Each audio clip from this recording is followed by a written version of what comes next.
अध्याय धूम्रलोचन वध। ध्यान। मैं सर्वज्ञेश्वर भैरव के अंक में निवास करने वाले परम उत्कृष्ट पद्मावती देवी का चिंतन करती हूँ। वे नागराज के आसन पर बैठी हैं।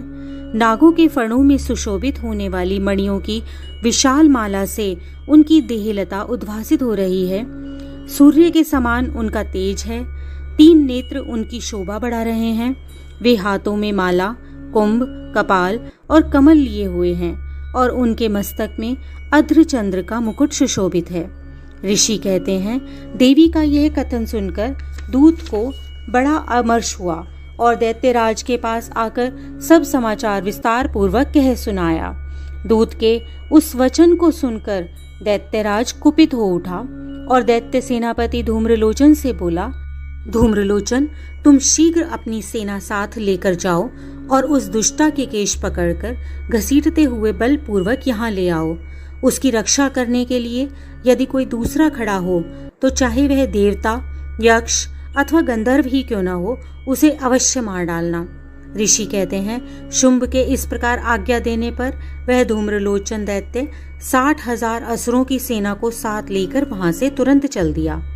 वहां पहुंचकर उसने हिमालय पर रहने वाली देवी को देखा और ललकार कर कहा, अरे तू शुंभ निशुंभ के पास चल। यदि इस समय प्रसन्नता पूर्वक मेरे स्वामी के समीप नहीं चलेगी तो मैं बलपूर्वक झोंटा पकड़कर घसीटते हुए तुझे ले चलूंगा। देवी बोली, तुम्हें दैत्यों के राजा ने भेजा है। तुम स्वयं भी बलवान हो और तुम्हारे साथ विशाल सेना भी है। ऐसी दशा में यदि तुम बलपूर्वक मुझे ले चलोगे तो मैं तुम्हारा क्या कर सकती हूँ। ऋषि कहते हैं, देवी के यूं कहने पर असुर धूम्रलोचन उनकी ओर दौड़ा।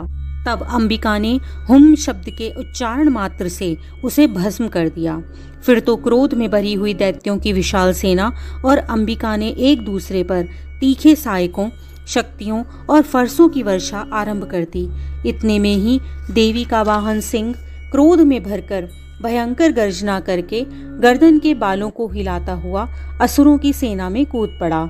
उसने कुछ दैत्यों को पंजों की मार से, कितनों को अपने जबड़ों से, कितने ही महादैत्यों को पटककर ओठ की दाढ़ों से घायल करके मार डाला। उस सिंह ने अपने नखों से कितनों के पेट फाड़ डाले और थप्पड़ मारकर कितनों के सिर धड़ से अलग कर दिए। कितनों की भुजाएं और मस्तक काट डाले और अपनी गर्दन के बाल हिलाते हुए उसने दूसरे दैत्यों के पेट फाड़कर उनका रक्त चूस लिया। अत्यंत क्रोध में भरे हुए देवी के वाहन उस महाबली सिंह ने क्षण भर में ही असुरों की सारी सेना का संहार कर डाला। शुंभ ने जब सुना कि देवी ने धूम्रलोचन असुर को मार डाला तथा उसके सिंह ने सारी सेना का सफाया कर डाला, तब उस दैत्यराज को बड़ा क्रोध हुआ। उसके होठ कांपने लगे। उसने चंड और मुंड नाम के 2 महादैत्यों को आज्ञा दी, हे चंड और हे मुंड, तुम लोग अपनी इस बड़ी सेना को लेकर वहां जाओ। उस देवी के झोंटे पकड़कर अथवा उसे बांधकर शीघ्र यहाँ ले आओ। यदि इस प्रकार उनको लाने में संदेह हो तो युद्ध में सब प्रकार के अस्त्रों, शस्त्रों और समस्त आसुरी सेना का प्रयोग करके उसकी हत्या कर डालना। उस दुष्टा की हत्या होने और सिंह के भी मारे जाने पर उस अंबिका को बांधकर साथ ले शीघ्र ही लौट आना। इस प्रकार श्री मार्कंडेय जी पुराण में सार्वणिक मनवंतर की कथा के अंतर्गत देवी महात्म्य में धूम्रलोचन वध नाम का 6वां अध्याय संपूर्ण हुआ। 7वां अध्याय चंड और मुंड का वध। ध्यान। मैं मातंगी देवी का ध्यान करती हूँ। वे रत्नमय सिंहासन पर बैठकर पढ़ते हुए तोते का मधुर शब्द सुन रही हैं। उनके शरीर का वर्ण श्याम है। वे अपना एक पैर कमल पर रखे हुए हैं और मस्तक पर अर्धचंद्र धारण करती हैं तथा कल्हार पुष्पों की माला धारण किए हुए वीणा बजाती हैं। उनके अंग में कसी हुई चोली शोभा पा रही है। वे लाल रंग की साड़ी पहने हुए हाथ में शंख में पात्र लिए हुए हैं। उनके बदन पर मधु का हल्का हल्का प्रभाव जान पड़ता है और ललाट में बेंदी शोभा पा रही है। ऋषि कहते हैं, तदंतर शुंभ की आज्ञा पाकर वे चंड मुंड आदि दैत्य चतुरांगनी सेना के साथ अस्त्रों शस्त्रों से सुसज्जित होकर चल दिए। फिर गिरिराज हिमालय के सुवर्ण में ऊंचे शिखर पर पहुंचकर उन्होंने सिंह पर बैठी हुई देवी को देखा। वे मंद मंद मुस्कुरा रही थीं। उन्हें देखकर दैत्य लोग तत्परता से उन्हें पकड़ने का उद्योग करने लगे। किसी ने धनुष तान लिया, किसी ने तलवार संभाली। कुछ लोग देवी के पास आकर खड़े हो गए। तब अंबिका ने उन शत्रुओं के प्रति बड़ा क्रोध किया। उस समय क्रोध के कारण उनका मुख काला पड़ गया, ललाट में भौहें टेढ़ी हो गईं और वहां से तुरंत विकराल मुखी काली प्रकट हुई, जो तलवार और पाश लिए हुए थी। वे विचित्र खड़पांग धारण किए और चीते के चम्र की साड़ी पहने हुए नरमुंडों की माला से विभूषित थी। उनके शरीर का मांस सूख गया था, केवल हड्डियों का ढांचा था, जिससे वे अत्यंत भयंकर जान पड़ती थीं। उनका मुख बहुत विशाल था। जीभ लपलपाने के कारण वे और भी डरावनी प्रतीत होती थीं। उनकी आंखें भीतर को धसी हुई और कुछ लाल थीं। वे अपनी भयंकर गर्जना से संपूर्ण दिशाओं को गुंजा रही थीं। बड़े बड़े दैत्यों का वध करती हुई वे कालिका देवी बड़े वेग से दैत्यों की उस सेना पर टूट पड़ी और उन सबको भक्षण करने लगी। वे पाशर्व रक्षकों, अंकुशधारी महावतों, योद्धाओं और घंटा सहित कितने ही हाथियों को एक ही हाथ से पकड़कर मुख में डाल लेती थीं।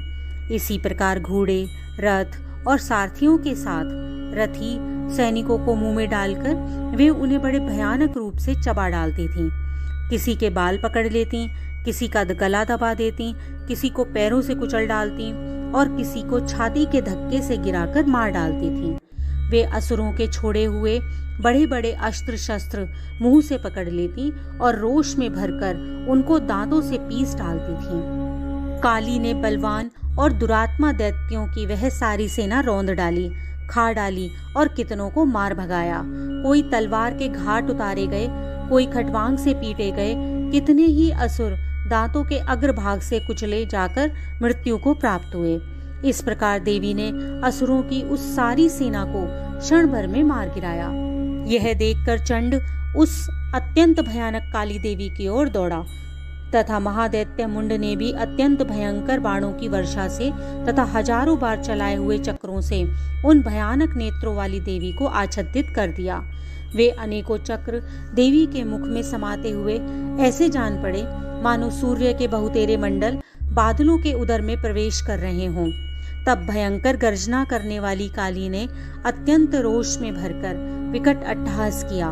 उस समय उनके विकराल बदन के भीतर कठिनता से देखे जा सकने वाले दांतों के प्रभाव से वे अत्यंत उज्जवल दिखाई देती थीं। देवी ने बहुत बड़ी तलवार हाथ में लेकर हम का उच्चारण करके चंड पर धावा बोल दिया और उसके केश पकड़कर उसी तलवार से उसका मस्तक काट डाला। चंड को मरा देखकर मुंड भी देवी की ओर दौड़ा।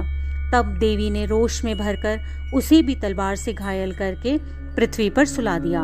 महापराक्रमी चंड और मुंड को मरा हुआ देखकर मरने से बची हुई सेना वह से व्याकुल हो चारों ओर भागने लगी। तदंतर काली ने चंड और मुंड का मस्तक हाथ में लेकर चंडिका के पास आकर प्रचंड अट्टहास करते हुए कहा, देवी, मैंने चंड और मुंड नामक इन दोनों महापशुओं को तुम्हें भेंट किया है। अब युद्ध यज्ञ में तुम शुंभ और निशुंभ का स्वयं ही वध करना।